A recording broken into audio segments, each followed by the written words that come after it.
유럽이 지금까지 운명의 나락으로 떨어지지 않고 버틸 수 있었던 이유는 무엇일까?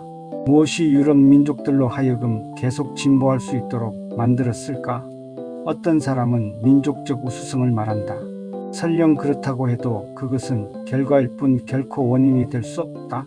유럽을 유럽답게 만든 요인, 그것은 바로 성격과 문화의 놀라운 다양성이다. 유럽은 개인이나 계급, 민족이 극단적으로 서로 다르다.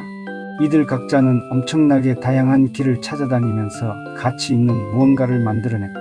그런데 각각의 시대마다 다른 길을 걸어가는 사람들에 대한 관용은 부족했다. 다들 다른 사람을 자기와 같은 방식으로 일하게 한다면 기막히게 좋은 결과를 얻으리라고 생각했다. 하지만 다른 사람에게 자기 방식을 강요하려는 시도가 항구적인 성공을 거두는 경우는 드물다. 다만 시간이 지나면 타인이 개척한 좋은 길을 받아들이지 않을 수는 없다. 결국 내가 볼 때 유럽의 오늘을 이룬 전적인 요인은 전진하는 경로가 여럿 있었고 다면적인 발전을 추구했다는 점이다. 그런데 유럽은 오래전부터 이 소중한 자산을 멀리하고 있다. 사람들을 똑같이 만들려는 중국식 이상을 향해 무섭게 나아가는 중이다. 토커빌은 그의 마지막 중요 저술에서 오늘날의 프랑스인들이 불과 한 세대 이전에 비해 서로 얼마나 닮아가고 있는지 분석했다. 영국인들은 그 정도가 훨씬 더 심하다고 할 수 있다. 앞에서 소개한 것처럼 홈볼트는 인간 발전을 위한 필수 조건으로 두 가지, 즉 자유와 상황의 다양성을 들었는데 이는 결국 사람은 서로 똑같지 않아야 한다는 말의 다른 표현이다. 그 중에서도 다양성은 영국에서 하루가 다르게 줄어들고 있다. 서로 다른 계급과 개인의 성격을 형성하는 환경은 하루가 다르게 닮아가고 있다. 과거에는 계급과 이웃, 직업과 활동 분야가 서로 다른 사람들은 서로 다른 세계 속에서 살았다. 그러나 이제는 상당한 정도로 같은 세계에서 살고 있다. 과거와 비교해 볼 때 읽고 듣고 보는 것은 물론 놀러가는 곳도 같다. 희망이나 두려워하는 것도 서로 닮아간다. 똑같은 권리와 자유를 누리며 그것을 향유하는 방법도 같다. 물론 신분의 차이는 여전히 남아있다. 그러나 그 차이는 서로 닮아가는 경향과는 비교도 안 될 정도로 미미하다. 사람들을 똑같게 만드는 것은 지금도 진행되고 있다.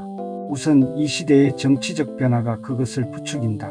신분이 낮은 사람은 끌어올리고 높은 사람은 끌어내리기 때문이다. 교육의 기회가 확대되는 것 역시 이 같은 현상을 촉진한다. 왜냐하면 교육은 사람들을 비슷한 영향권에 들게 하여 비슷한 생각과 감정을 가지기 쉽게 만들기 때문이다. 교통과 통신수단의 발전 또한 심각한 영향을 끼친다. 이제 서로 멀리 있는 사람끼리의 접촉도 쉬워졌고 거주지를 옮기는 속도도 훨씬 빨라지고 있다. 상업과 제조업의 발달은 편리한 환경의 이점을 더욱 널리 퍼뜨려 심지어 최고 수준의 야망까지도 모든 사람이 품을 수 있게 했다. 이제는 출세가 특정 계급의 전유물이 아니라 모두에게 열림으로써 역시 비슷한 결과를 촉진하고 있다. 그러나 이제까지 나열한 모든 사례보다 더 결정적으로 사람 사이의 유사성을 촉진하는 것이 있다. 그것은 영국을 포함한 모든 자유국가에서 여론이 국가를 움직이는 중요한 변수로 절대적이고 확실하게 떠오르고 있다는 사실이다.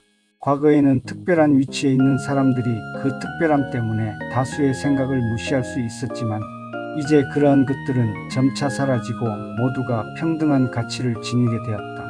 대중도 나름의 의지를 가져야 한다는 적극적인 생각이 확산하면서 일선 정치인들의 머릿속에는 대중의 의지에 맞선다는 생각이 점점 사라지고 있다. 결국 통념을 뛰어넘는 시도는 그 어떤 사회적 후원도 기대할 수 없다. 다시 말해 다수 대중에 맞서 자신만의 생각이나 경향을 지키려는 강력한 사회 세력이 존재할 수 없게 된 것이다.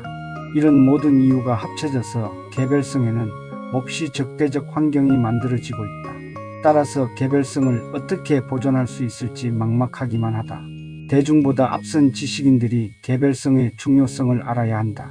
사람들의 서로 다름이 비록 상황을 더 낫게 만들지는 못하더라도 일부의 눈에는 오히려 더 악화시키는 것처럼 보일지라도 모두가 똑같은 것보다는 오히려 낫다는 사실을 깨달아야 한다. 그러지 못한다면 사정은 그리 나아지지 않을 것이다. 그러나 달리 보면 사람들을 아직 하나로 완벽하게 묶지 못한 지금이야말로 개별성의 중요성을 환기시킬 수 있는 최적의 시기다. 질병은 초기가 지나면 확실히 고치기는 어려운 법이다. 다른 모든 사람도 우리처럼 살아야 한다고 강요하는 것이 바로 그 질병을 키우는 뿌리다. 우리 삶이 하나로, 즉 획일적 형태로 굳어진 후에는 그것을 뒤집기가 매우 어렵다. 그때는 불경이니 비도덕적이니 심지어 자연에 반하는 괴물 같다는 등의 온갖 비난과 공격을 감수해야 한다. 사람들은 다양성과 잠시만 벽을 쌓고 살아도 순식간에 그 중요성을 잊어버리기 때문이다.